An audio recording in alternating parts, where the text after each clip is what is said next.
नमस्कार दोस्तों, स्वागत है आपका हमारे आज के करंट अफेयर की क्लास में।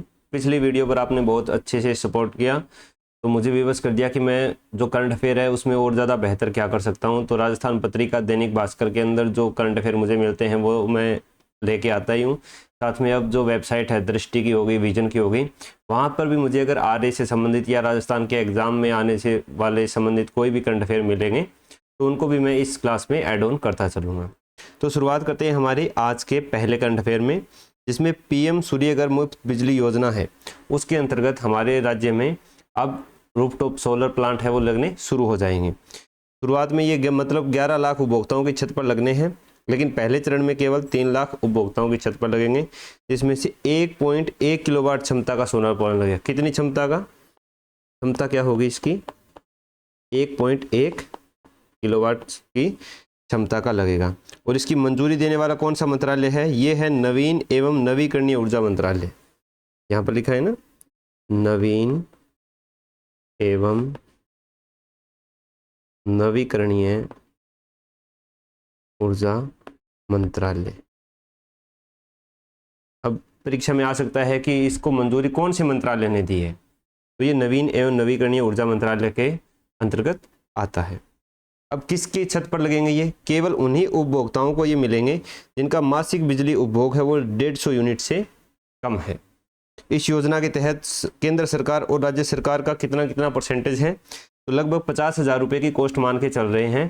तो 33,000 रुपये केंद्र सरकार और 17,000 रुपये राज्य सरकार इसमें भागीदार रहेगी। इसका मतलब 66% केंद्र सरकार और 34% राज्य सरकार। 66% केंद्र सरकार और 34% राज्य सरकार इसमें भागीदार रहेगी। फिर इसके ऊपर जो ऊर्जा विशेषज्ञ है उन्होंने अपना बयान दिया है कि अगर हर घर अपने ज़रूरत की बिजली का या उसके कुछ हिस्से का खुद उत्पादन करता है तो जो पावर ग्रिड है उसके ऊपर भार है वो, दबाव है वो घटता जाता है। तो ये थी हमारी पीएम सूर्यघर मुफ्त बिजली योजना के तहत से संबंधित जो सवाल आ सकते हैं। इसके बाद अपना नेक्स्ट करंट अफेयर है आईआईपी से रिलेटेड, कि मार्च में भारत का आईआईपी सिर्फ 4.1% बढ़ा है। अब आईआईपी का मतलब क्या होता है, इसके बारे में हम थोड़ा सा जानकारी ले लेते हैं। आईआईपी का मतलब है index for industrial production. Index for industrial production, औद्योगिक उत्पादन के लिए सूचकांक। हिंदी में बोलेंगे तो इसको औद्योगिक उत्पादन के लिए सूचकांक। ये क्या है? ये हर महीने का निकाला जाता है, फरवरी, मार्च, अप्रैल, मई, जून। तो मार्च का निकाला है जिसमें सिर्फ 4.1% बढ़ा है, और पिछले 5 महीनों में ये सबसे कम बढ़ा है। क्यों बढ़ा है? इसका एक ही कारण चल रहा है आजकल की पश्चिम एशिया संकट।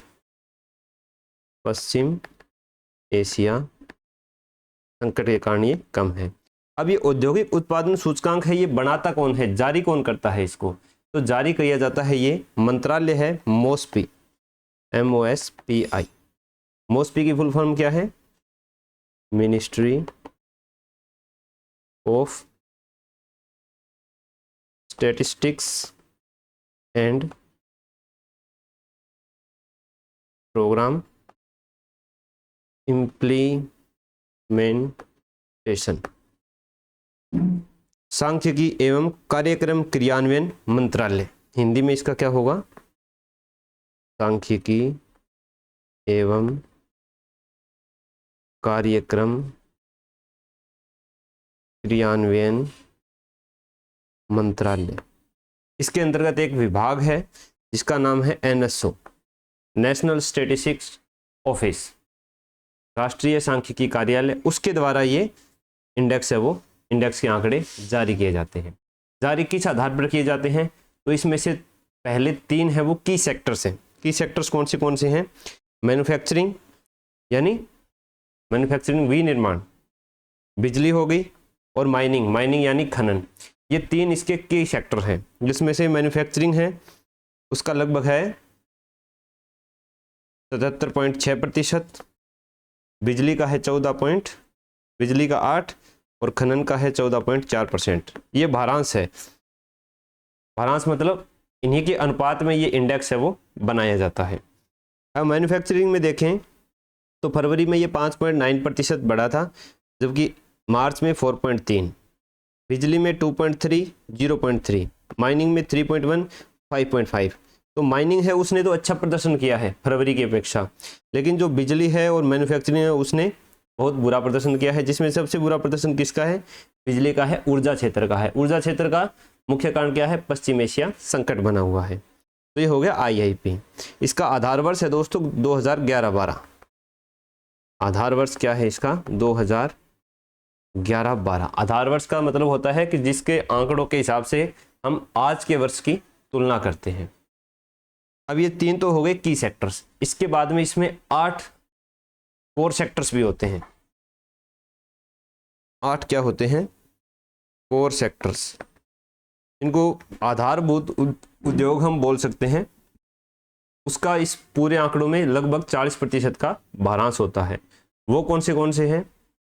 वो है रिफाइनरी हो गई, के बाद है बिजली, फिर है स्टील, फिर है कोयला, फिर है कच्चा तेल, के बाद है प्राकृतिक गैस, फिर है सीमेंट, और फिर है उर्वरक। ये 8 कोर सेक्टर्स हैं जिनका भारांश लगभग 40% होता है।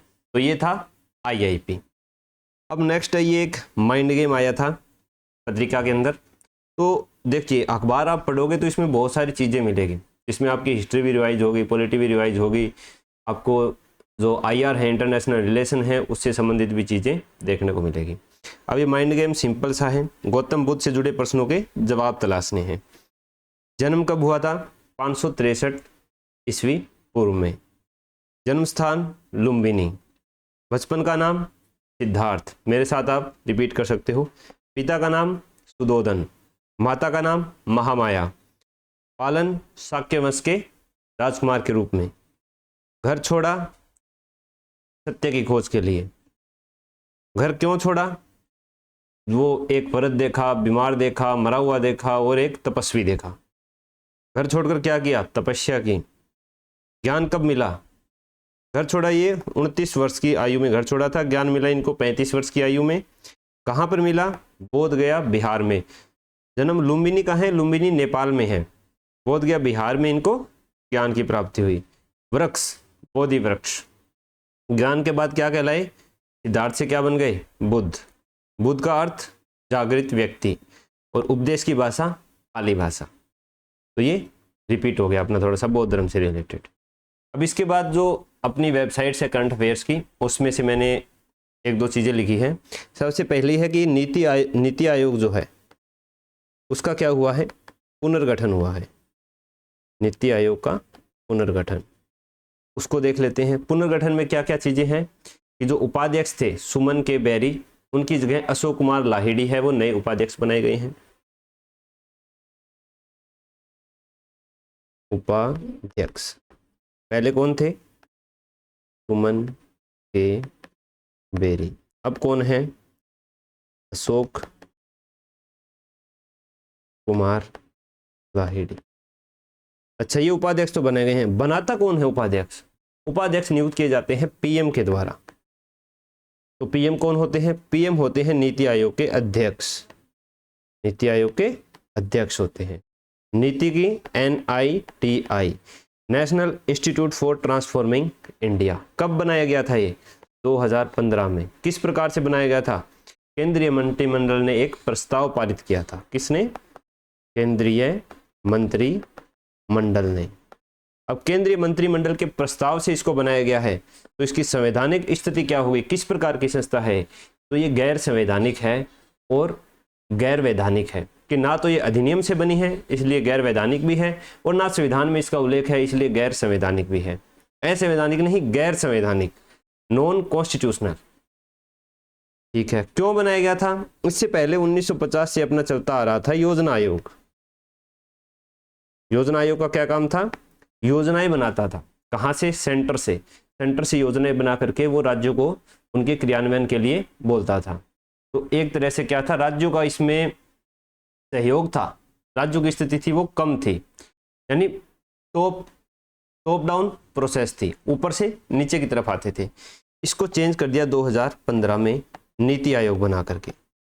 नीति आयोग में कौन सी अप्रोच है? नीति आयोग में अप्रोच है बॉटम अप, यानी इसमें सारे राज्यों के मुख्यमंत्री, जितने भी केंद्र शासित प्रदेश हैं जिसमें विधानसभा जहाँ मुख्यमंत्री बैठते हैं, उनके मुख्यमंत्री, और ऐसे केंद्र शासित प्रदेश जिनके उपराज्यपाल वगैरह होते हैं, लेफ्टिनेंट गवर्नर, वो सारे लेफ्टिनेंट गवर्नर, इसकी एक शासी परिषद होती है, उसके सदस्य होते हैं। वो सारे मिल करके योजनाएं बनाते हैं, अपनी अपनी जो भी शिकायतें हैं, समस्याएं हैं, जो भी इंफ्रास्ट्रक्चर डेवलप करना है, उसके आधार पर एक पूरे थिंक टैंक के रूप में काम करता है। इससे बॉटम अप अप्रोच होती है, यानी नीचे से जो भी हमारी समस्याएं हैं उनके समाधान के लिए सारे बैठ करके एक हल निकालते हैं और नीतियों का निर्माण करते हैं। इसी को क्या कहा जाता है? इसी को कहा जाता है सहकारी संघवाद। संघवाद जिसमें राज्यों की भूमिका भी लगभग बराबर की होती है, इसी को सहकारी संघवाद कहा जाता है। तो ये सहकारी संघवाद को बढ़ावा देता है और आर्थिक विकास को बढ़ावा देता है। इसमें कुछ पूर्णकालिक सदस्य होते हैं जिनका कार्यकाल निश्चित होता है। पूर्णकालिक सदस्य ये अपने किसी क्षेत्र के क्या होते हैं? विशेषज्ञ होते हैं। पहले ये ज़्यादातर आर्थिक क्षेत्र के होते थे, लेकिन अब साइंस एंड टेक्नोलॉजी के, स्पेस के इन सदस्यों को भी शामिल किया जाएगा। यही चीज़ है ज़्यादा, और इसमें कुछ नहीं। तो नीति आयोग का पुनर्गठन हुआ है, तो इससे सवाल बन सकता है। आईआईपी पढ़ लिया। फिर मध्य प्रदेश विधानसभा है, उसने महिलाओं के लिए जो 33% आरक्षण है अपनी विधानसभाओं में, उसका प्रस्ताव पारित कर दिया है। कब से लागू होगा? जब दोबारा से परिसीमन हो जाएगा। इसके बाद में जो लद्दाख है अपना यूटी, लद्दाख यूटी के जो लेफ्टिनेंट गवर्नर हैं, उन्होंने 5 नए जिलों की गठन की घोषणा की है। 5 नए जिले। तो वर्तमान में लद्दाख में कितने जिले हैं? वर्तमान में लद्दाख में दोस्तों 2 जिले हैं, एक लेह और दूसरा है कारगिल।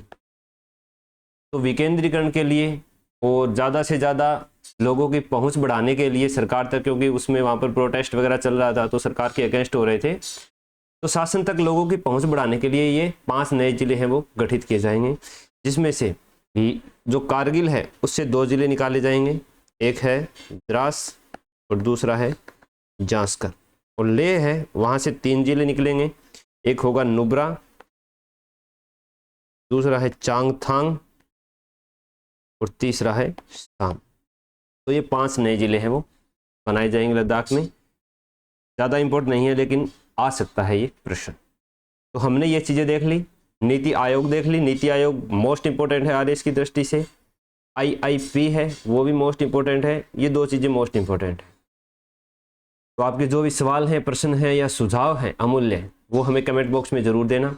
अपने दोस्त हैं जो आरएस वगैरह की तैयारी कर रहे हैं, उनको ये चैनल शेयर कर देना, सब्सक्राइब कर देना, और बेल आइकन है वो ज़रूर दबा लेना। ज़्यादातर मेरी वीडियो शाम को 7 बजे आएगी करंट अफेयर की, फिर भी कभी आगे पीछे होती है तो आपको नोटिफिकेशन मिल जाएगा। बाकी मेरी जो प्लेलिस्ट है, पॉलिटी की है, राजस्थान पॉलिटी, इंडियन पॉलिटी है, इकोनॉमी है, राजस्थान हिस्ट्री की भी मैं 2-3 दिन में एक वीडियो डालता रहूँगा, तो वो भी आप चेकआउट कर सकते हो। और हमारे टेलीग्राम चैनल का लिंक है वो मैंने डिस्क्रिप्शन में दे दिया है, उसको आप जाके ज्वाइन कर सकते हो। वहाँ पर आपको करंट अफेयर की PDF मिल जाएगी। ठीक है दोस्तों, मिलते हैं कल नेक्स्ट वीडियो में।